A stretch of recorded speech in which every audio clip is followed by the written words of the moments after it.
Oh, regrets. I've always got regrets. I don't need more issues. Guess what we're doing?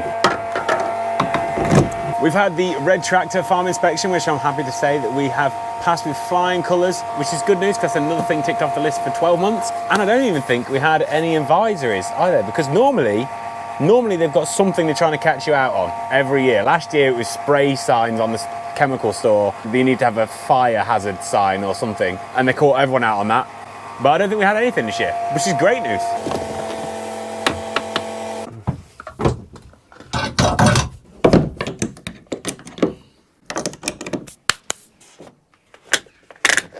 I always like to have that like point in the, I don't know why, it's one of them weird things.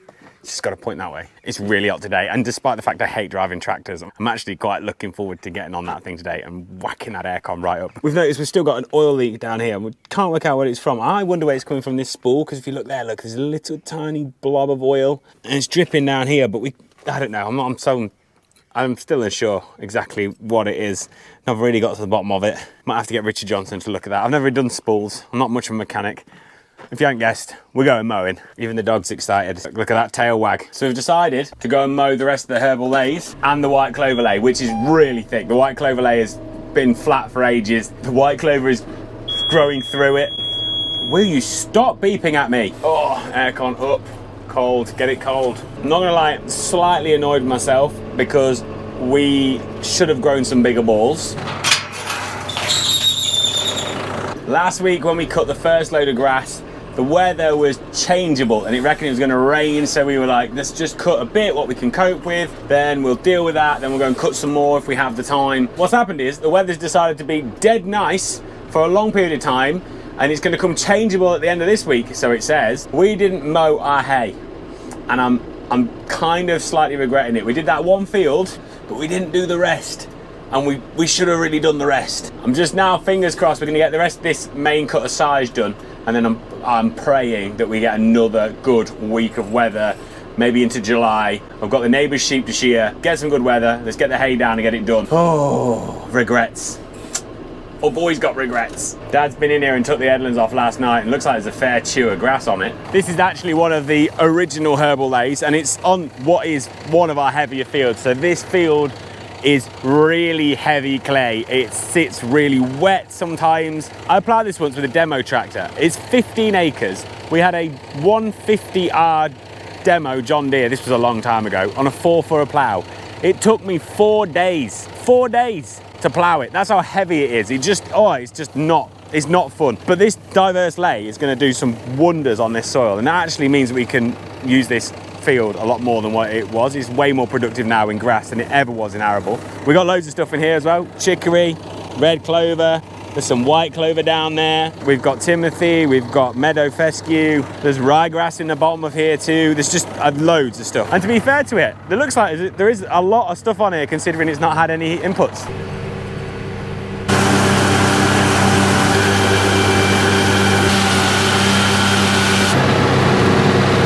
Right, follow me.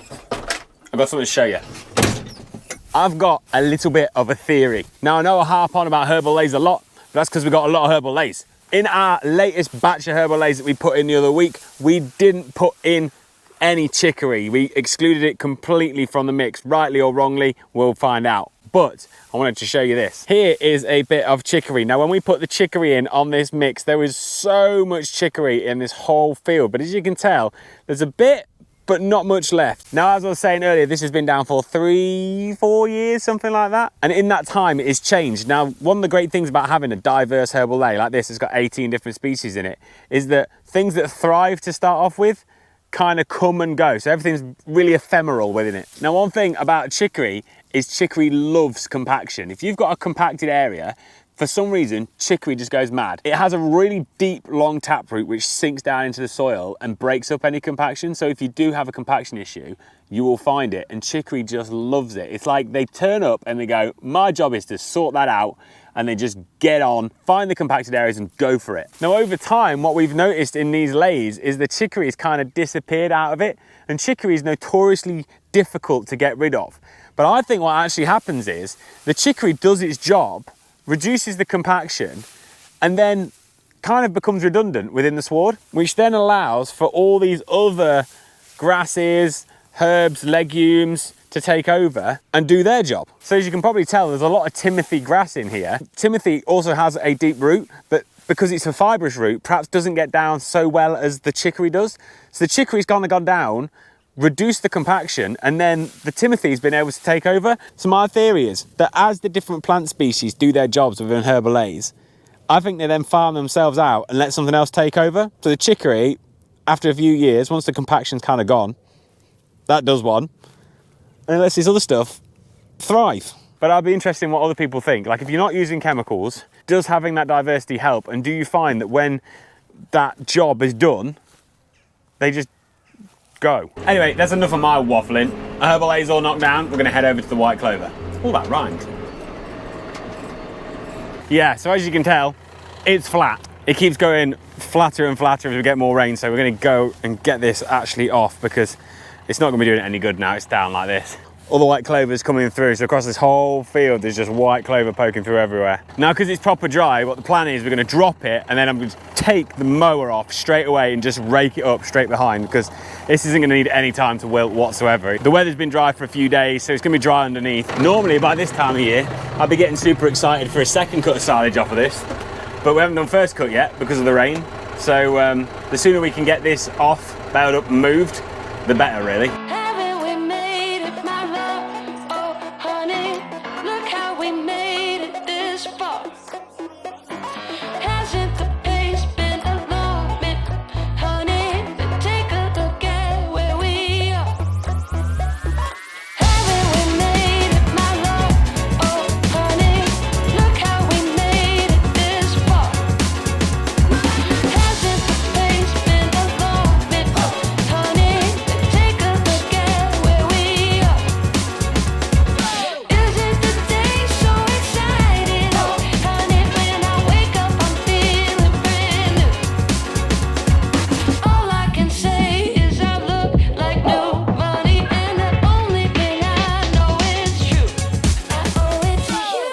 And that is the white clover drop. Look at this. This is cracking stuff. The amount of white clover that's in the bottom of there. Tons of it. And it's in flower as well. Now, I don't live at the farm. I live over there by that church. And the lady who lives in the house next door, she's now in her home, bless her.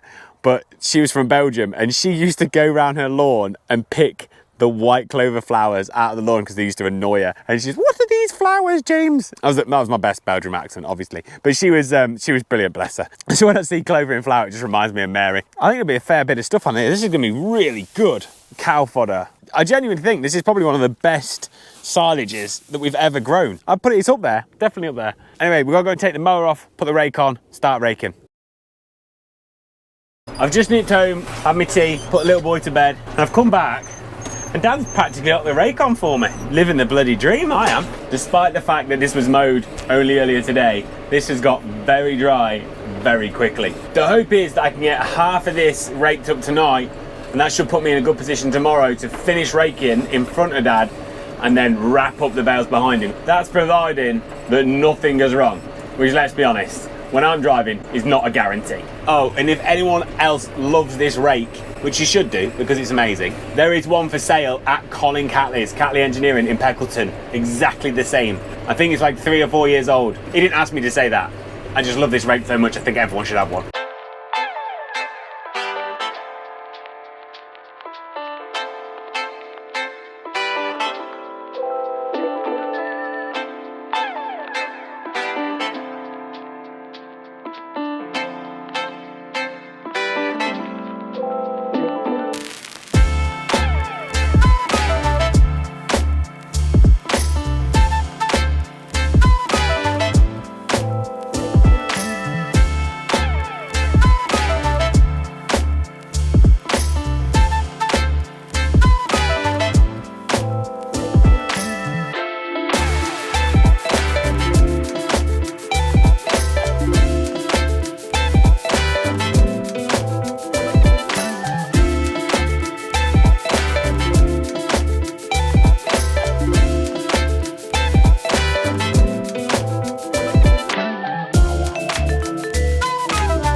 currently 3:15 on the day after I was raking, and I've only just got the white clover raked up. So as you can see, it is dry. It has got away from me.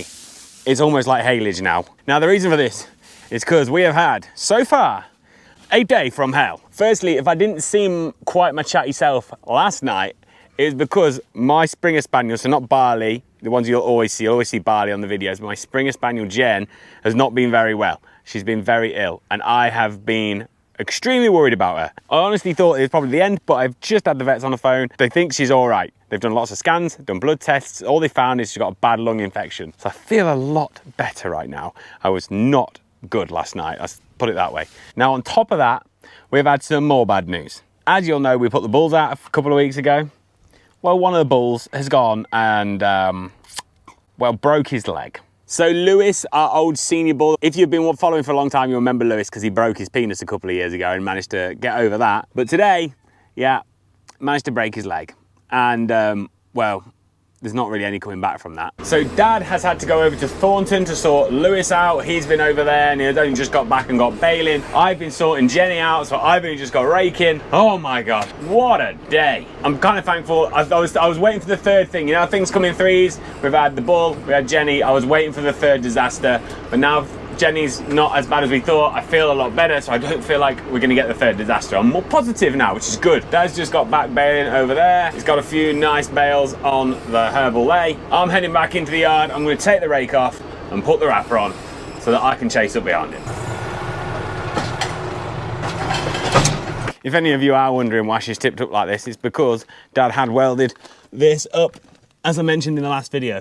He's had to strengthen it, put this bit down the side. There's some angle now that runs, as you can see there, underneath and along one side. And that's just made it way stronger. And I think we know what the problem was. There is a hydraulic ram there, which operates this bit where the yellow matting is, which drops the bale down. And it was on the slowest setting. So what was happening is, that arm operates the stand. So as the bale comes down, it drops on top of that stand. But that stand is lifted up by this bed coming down. The yellow mat was going down so slowly that the bed was also coming down at the same time, and it was putting pressure on both ends. And obviously it hinges just there, so it was just forcing both ends and snapping it in the middle. So what we've done is I've sped that up right to the top, and we'll just see now how it goes. We might have to dial it back, but I'd rather that than break it again.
I don't need more issues. I heard a crack and thought the thing had broke underneath again, but no. It's this now. This thing comes down when the bed tips off and it pulls the wrap down to the knife section, which is obviously just here. And for some unknown reason, I honestly don't know why, it's just decided to crack off. So it's now 9:30 at night. I've got 70 bales left to wrap. I've got to fix that bloody thing.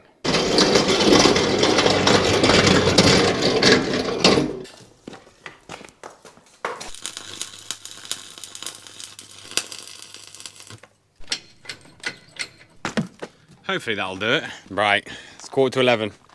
Just got done. But we've had more problems. That tube that I welded on before, the person who had it before had welded it and made a bad job, and I couldn't really make a decent job of it. And that's fell off. So that's going to have to be cut off and properly just welded in place. Right, I'm going to bed. Right, dog update. Jen was doing really well, getting loads better. She'd improved a lot. She was walking out the kennel, which she wasn't doing before. And then, don't really know what happened. Don't really know why, but she just took a turn for the worse. We just made the decision to put her down because she was suffering, which is rubbish, to be honest. She was 10, which I know is not young, but it's not that old either. Our last cocker made it to 17 and the last Jack Russell made it to 19. So, you know, I was expecting a little bit more time. Oh, and for those of you who are like, yeah, bad things come in threes, I've been waiting for the third thing, and it was that I didn't get into London Marathon on the ballot. I'm classing that as the third thing, which I'm gutted about because I've been trying for a long time. So yeah, not been a great week. Anyway, I know that's a rubbish way to end it, but well, whatever. Next time, we'll be a bit more cheerful next time. Hopefully things will go a little bit better. You get these weeks every now and then. They come to try you. They come to test your metal, don't they? Whatever you get up to this weekend, have a great one. Look after yourselves, and I'll see you in a bit. Ta-da! Hey, if you haven't seen it already, why not check out this video? Or you can subscribe by clicking on that logo. Alternatively, head to www.bodysfarm.com where you can read more about the farm, check out some blog posts, or treat yourself to some of the amazing clothing that we wear here every single day. Cheers!